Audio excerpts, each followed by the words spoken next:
ఓం నమ శివాయ. శ్రీ మాత్రే నమః. శ్రీశైల దేవస్థానంలో నేడు ధర్మకర్తలి మండలి 3వ సమావేశం నిర్వహించడం జరిగింది. ఈరోజు జరిగిన సమావేశంలో మొత్తం 55 అంశాల మీద చర్చించడం జరిగింది.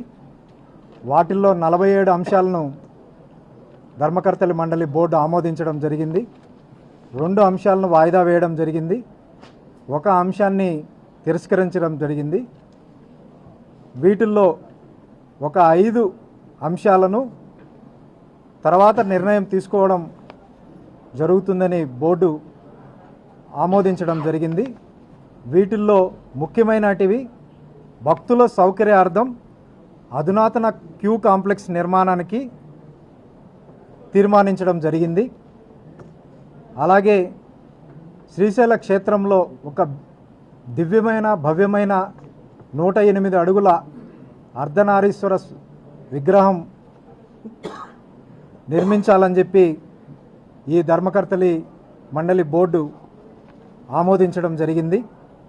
అలాగే హటకేశ్వరం దగ్గర ఉన్నటువంటి 15 ఎకరాల విశాలమైన స్థలంలో రేపు రాబో శివరాత్రి ఉగాదికి ఉత్సవాలకు పార్కింగ్ స్థలం ఏర్పాటు చేయడం కోసం ఈ బోర్డు ఆమోదించడం జరిగింది.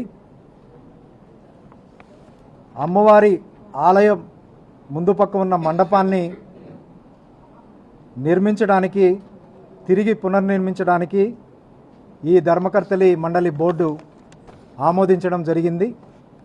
ముఖ్యంగా చెంచుగూడెల్లో ధర్మ ప్రచార కార్యక్రమంలో భాగంగా చెంచులు అందరికీ కూడా ఉచితంగా చీరలు మరియు పంచెలు ఇవ్వాలని ధర్మకర్తలి బోర్డు ఆమోదించడం జరిగింది. శ్రీశైల క్షేత్రంలో అన్ని మత ప్రచారం, మద్యం, మాంసం మొదలైన నిషేధ వస్తువులు లేకుండా కట్టడి చేయుటకు విజిలెన్స్ను ఏర్పాటు చేయాలని ఈ బోర్డు తీర్మానించడం జరిగింది. అలాగే భద్రతా కారణాల దృష్ట్యా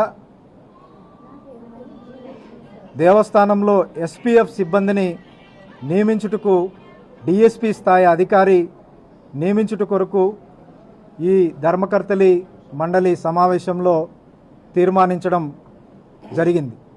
భక్తులకు అధిక ప్రాధాన్యత ఇవ్వాలని, రాబో శివరాత్రి ఉగాది ఉత్సవాల్లో ఎలాంటి ఇబ్బందులు లేకుండా ముందు జాగ్రత్తగా భక్తుల